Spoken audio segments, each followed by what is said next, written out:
में आप सभी दोस्तों को नमस्कार। आज मैं लेके आया हूँ दोस्तों इतिहास से संबंधित महत्वपूर्ण प्रश्न, जो आपको कौन कौन धर्म पढ़ना है देख लीजिए एक बार, है ना। आपको पढ़ना होगा दोस्तों वैष्णव धर्म के बारे में, उसके बाद आपको इस्लाम धर्म के बारे में पढ़ना होगा, है ना। और उसके बाद ईसाई धर्म के बारे में पढ़ना, पारसी धर्म के बारे में पढ़ना होगा। आपको आज इस सब का रिवीजन करवाएंगे दोस्तों। इससे क्वेश्चन बहुत सारे पूछे जाते हैं। स्किप मत करिएगा, वीडियो को लास्ट तक देखिएगा, समझिएगा बात को। शुरुआत करने से पहले आप सभी दोस्तों को नमस्कार। मैं संतोष कुमार एसके सर आपको एक मोटिवेशनल जो आपको जीवन में परिवर्तन ला दे दोस्तों। कहा जाता है कि तारीफ तारीफ तारीफ तारीफ है ना, तारीफ चेहरे की नहीं चरित्र की होनी चाहिए।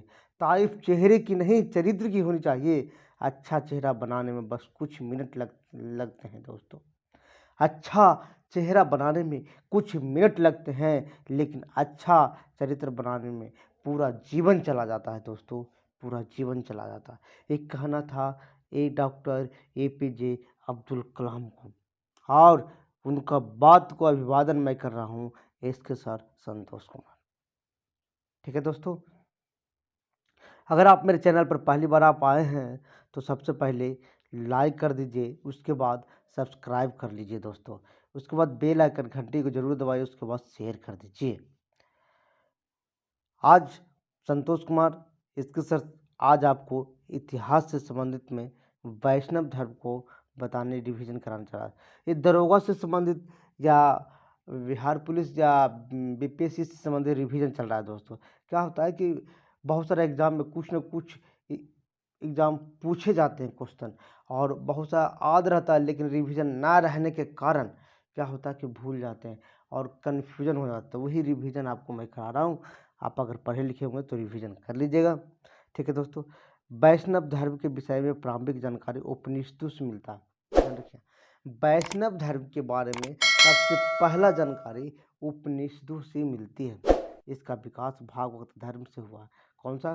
भागवत धर्म से हुआ। नारायण के पूजक मूलतः पंचरात्र कहे जाते थे। नारायण के पूजक मूलतः क्या कहा जाता है? पंचरात्र कहे जाते थे। वैष्णव धर्म के प्रवर्तक कृष्ण थे। कौन थे? कृष्ण थे, और वृषण कबीले के थे। कौन कबीले के थे? वृषण कबीले के थे, और जिनका निवास स्थान कहाँ था? मथुरा था। जिनका निवास स्थान कहाँ था? मथुरा था दोस्तों। कहा था कृष्ण का उल्लेख सर्वप्रथम छांदोग्य उपनिषद में देवकी पुत्र और अंगरीष के शिष्य के रूप में किया गया। छांदोग्य उपनिषद में देवकी पुत्र, कौन? देवकी पुत्र अंगरीष के शिष्य के रूप में किया था। वासुदेव कृष्ण का सबसे प्रारंभिक अभिलेख विष्णार अभिलेख में पाया जाए। कौन सा अभिलेख? याद रखिएगा, वासुदेव कृष्ण का सबसे पहला परिणाम बेसनगर स्तंभ अभिलेख से मिलता है।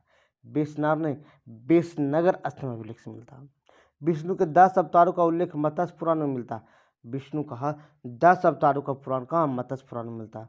अवतार इस प्रकार है: मत्स्य है, कूर्म है, बराह है, नृसिंह है, वामन है, परशुराम है, राम है, बलराम है, बुद्ध है, कल्कि है। गुप्त काल में विष्णु का 12 अवतार का सर्वाधिक प्रसिद्ध है दोस्तों, समझिएगा। गुप्त काल में 12 अवतार सबसे प्रसिद्ध है। वैष्णव धर्म में ईश्वर को प्राप्त करने के लिए सर्वाधिक महत्व भक्ति को दिया गया। माने ईश्वर को अगर हमको पाना है तो भक्ति करना ही होगा। ईश्वर को हमको पाना है तो भक्ति करना ही होगा दोस्तों। ठीक है, अगर आप मेरे चैनल पर पहली बार हैं दोस्तों तो लाइक कर दीजिए, शेयर कर दीजिए और सब्सक्राइब कर लीजिए। भगवान विष्णु को सुदर्शन चक्र में 6 तिल्लियाँ हैं। कितना तिल्ली? 6 तिल्लियाँ हैं। वैष्णव संप्रदाय, देखिए दोस्तों, वैष्णव संप्रदाय जो है विशिष्टाद्वैत वैद का मत था। आचार्य कौन थे? रामानुज थे। ये बहुत फेमस क्वेश्चन है, ये भी आई है एकदम। इससे क्वेश्चन पूछे जाते हैं दोस्तों, इससे क्वेश्चन पूछे जाते हैं। ब्रह्म संप्रदाय दैत मत दिए थे, जिससे अनंत दात है, अनंत दात है, अनंत दात है। कौन है? अनंत दात है। रुद्र संप्रदाय के शुद्धादैत्य हैं, रुद्र संप्रदाय के शुद्धादैत्य हैं, बल्लभाचार्य इसका है। कौन है? बल्लभाचार्य। सनक संप्रदाय के दैतादैत्य हैं, निम्बकाचार्य हैं। बार बार पूछा जाता है, सनक संप्रदाय कौन है? दैतादैत्य है, निम्बकाचार्य। रुद्र संप्रदाय के शुद्धादैत्य बल्लभाचार्य। ब्रह्म संप्रदाय के दैत्य अनंतदात, है ना। अब आते हैं प्रमुख संस्थापक एवं पुस्तक कौन कौन है। बरकरी संस्थापक थे नामदेव, लेकिन पुस्तक इसका कोई पता नहीं कौन लिखा था। श्री वैष्णव रामानुज थे संस्थापक, लेकिन ब्रह्मसूत्र लिखा है पुस्तक। श्री वैष्णव रामानुज ब्रह्मसूत्र लिखे हैं। परमार्थ रामदास लिखे हैं, दासबोध पुस्तक है।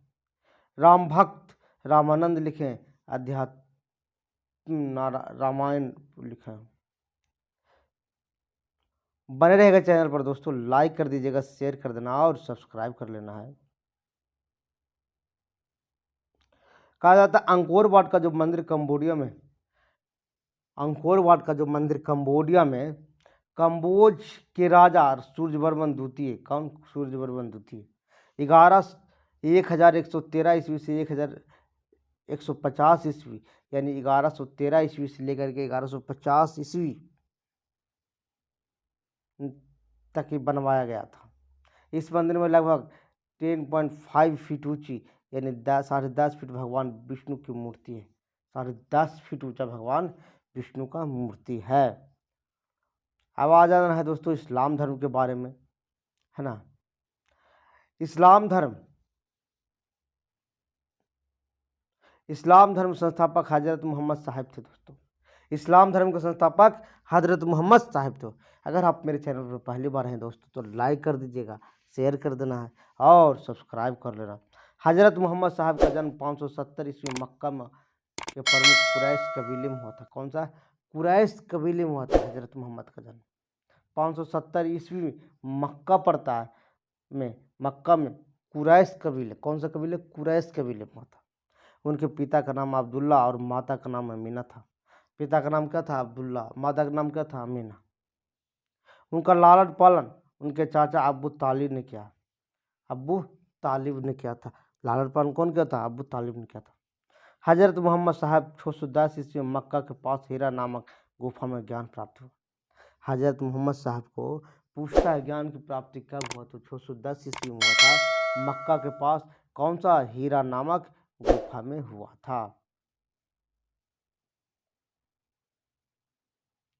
24 सितंबर 622 को पैगंबर मक्का से मदीना की यात्रा इस्लाम जगत में मुस्लिम संवत हिजरी संवत के नाम से जाना जाता है। मैंने 24 सितंबर 622 ईस्वी को पैगंबर के मक्का से मदीना की यात्रा इस्लाम जगत में मुस्लिम संवत कहलाता है 622 ईस्वी, जिसे हिजरी संवत के नाम से जाना जाता है। मोहम्मद की शादी 25 वर्ष की अवस्था में खदीजा नामक विधवा से हो गया था। खदीजा, किसका? खदीजा नामक विधवा से हो गया था। मोहम्मद की पुत्री का नाम फतीमा एवं दामाद का नाम अली था। मोहम्मद पुत्री का नाम क्या था? फतीमा, और दामाद का नाम अली था। देवदूत जिब्रियल ने पैगंबर मोहम्मद साहब को कुरान में अरबी भाषा में संप्रेषित किया था। देवदूत जिब्रियल पैगंबर मोहम्मद साहब को कुरान अरबी भाषा में संप्रेषित किया था। कौन भाषा में? कुरान के अरबी भाषा में किया था।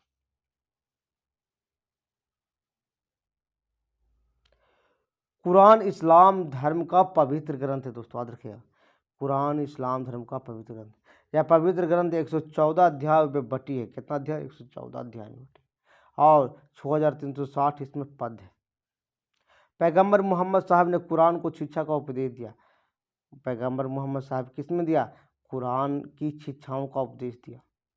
हजरत मोहम्मद साहब की मृत्यु 8 जून 632 ईस्वी में इन्हें मदीना में दफना दिया गया। कहाँ दफना दिया गया? मदीना में दफना दिया गया। मक्का में जन्म हुआ और मदीना में इनको दफना दिया गया। मोहम्मद साहब की मृत्यु के बाद इस्लाम सुन्नी तथा शिया नामक दो पंथों में विभाजित हुआ। मोहम्मद साहब जब मर गए उसके बाद दो भागों में बट गया। एक भाग बन गया शिया और दूसरा भाग बन गया सुन्नी।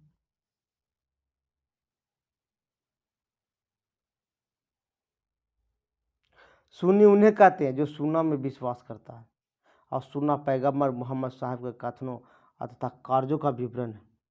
सुन्ना क्या है? पैगंबर मोहम्मद साहब के कथन और कार्य का विवरण है। शिया अली शिक्षाओं में विश्वास करते थे। शिया अली किस में विश्वास करते थे? शिक्षाओं में विश्वास करते थे, तथा उन्हें मोहम्मद साहब का न्यायरत उत्तराधिकारी मानते थे। अली मोहम्मद साहब के दामाद थे। अली कौन था? अली मोहम्मद साहब के दामाद था। अली 661 ईस्वी में हत्या कर दी गई। अली को हत्या कर दिया गया। अली के पुत्र हुसैन की हत्या 680 ईस्वी में करबला इराक नामक स्थान पर कर दिया गया था। अली के जो पुत्र हुआ हुसैन, उसको भी हत्या 680 ईस्वी में कर दिया, करबला पड़ता कहाँ? इराक में। दोनों हत्या ने शिशु को निश्चित मत के रूप में दे दिया। दोनों हत्याओं ने शिया को निश्चित मत के रूप में दे दिया। किसको दिया? शिया को निश्चित मत के रूप में दे दिया गया। पैगंबर मोहम्मद साहब उत्तराधिकारी खलीफा कहलाते थे।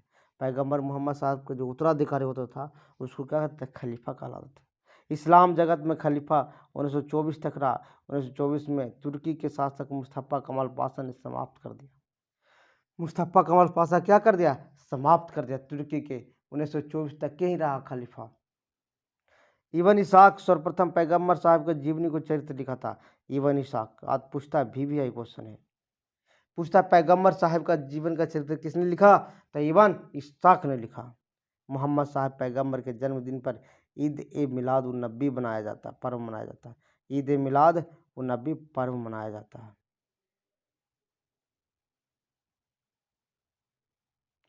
भारत में सर्वप्रथम इस्लाम का आगमन अरबों के जरिए हुआ था। किसके जरिए? अरबों के जरिए हुआ था।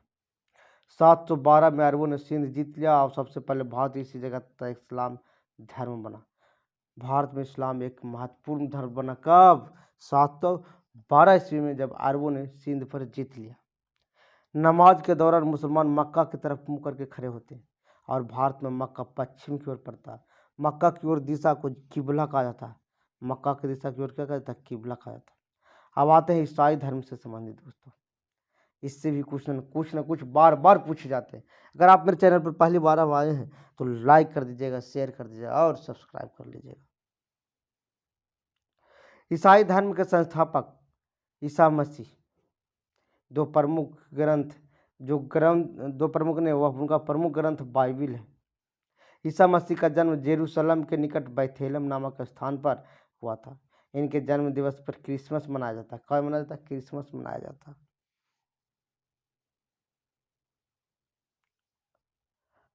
ईसा मसीह के माता का नाम मैरी और पिता का नाम जोसेफ था। माता का नाम क्या था? मैरी, और पिता का नाम क्या था? जोसेफ। ईसा ने अपने जीवन में प्रथम 30 वर्ष में एक बरही के रूप में कार्य किया था। 30 वर्ष तक कौन से रूप में? बरही के रूप में किया था। बैथेलम के निकट नाजारत में बिताए थे। नाजरेथ के में बिताए थे। पूछता है क्वेश्चन, नाजरेथ किससे संबंधित है? तो ईसा मसीह से संबंधित है। यहाँ पे इन्होंने बरही के रूप में बिताए थे। ईसा मसीह के प्रथम दो शिष्य थे एंड्रू और पीटर। एंड्रू और पीटर। ईसा मसीह सूली पर रोमन गवर्नर पोंटियस ने चढ़ाया था। पोंटियस ने चढ़ाया था। ईसा मसीह को सूली पर रोमन गवर्नर पोंटियस ने चढ़ाया था। कौन चढ़ाया था? पोंटियस ने चढ़ाया था। ईसा मसीह 33 ईस्वी सूली पर चढ़ा गया था। यानी ईसा मसीह को 33 ईस्वी में सूली पर चढ़ाया गया था। याद रखिएगा, बार बार क्वेश्चन पूछे जाते हैं। अगर आप मेरे चैनल पर नए हैं दोस्तों तो लाइक कर दीजिएगा, शेयर कर दीजिएगा और सब्सक्राइब कर लेना। ईसाई धर्म के सबसे पवित्र चिन्ह क्रॉस है। ईसाई त्रित्व में विश्वास रखते थे। ईश्वर पिता, ईश्वर पुत्र और ईश्वर पवित्र आत्मा है। 12वीं शताब्दी में प्रारंभिक भवनों की तुलना में अधिक ऊंचे, हल्के और चर्चों का निर्माण शुरुआत हुआ था। यानी 12वीं शताब्दी में चर्च का निर्माण होना शुरू हो गया था दोस्तों। वास्तुकला को क्या नाम से जाना जाता था? गोथिक के नाम से शैली को नाम जाना जाता था। अब आते हैं पारसी के बारे में, धर्म के बारे में। पारसी धर्म के पैगंबर जरथुस्ट थे, जो ईरानी थे। पारसी धर्म के पैगंबर जरथुस्ट जो ईरानी थे। इनकी शिक्षाओं का संकलन जिंदा अवस्था नामक ग्रंथ है, जो पारसियों को धार्मिक ग्रंथ है। पारसियों को धार्मिक ग्रंथ कौन है? जिंदा अवस्था। इनकी मूल शिक्षा का सूत्र है सद्विचार, सद्वचन, सद्कार्य। सद्विचार, सद्वचन और सद्कार्य। इनके अनुयायी एक ईश्वर अहूर को मानते हैं। किसको मानते? अहूर को मानते हैं। ठीक है दोस्तों, अगर आप मेरे चैनल और इनके अनुयायियों को अग्नि पूजक कहा जाता है। अनुयायियों को अग्नि पूजा भी कहा जाता है। अनुयायियों को अग्नि पूजा। ठीक है दोस्तों, अगर मेरे चैनल पर नए हैं आप तो लाइक कर दीजिएगा, शेयर कर दीजिएगा और सब्सक्राइब कर लीजिएगा। और नेक्स्ट बार में आपको मगध राज का रिवीजन क्लास लाएंगे दोस्तों। मगध राज का रिवीजन क्लास, पूरी मगध को लाएंगे रिवीजन क्लास में, आपको देखना ना भूलिएगा। अगर आप मेरे पहली बार आए हैं दोस्तों तो लाइक कर दीजिएगा, शेयर कर दीजिएगा और सब्सक्राइब कर लीजिएगा। थैंक यू दोस्तों।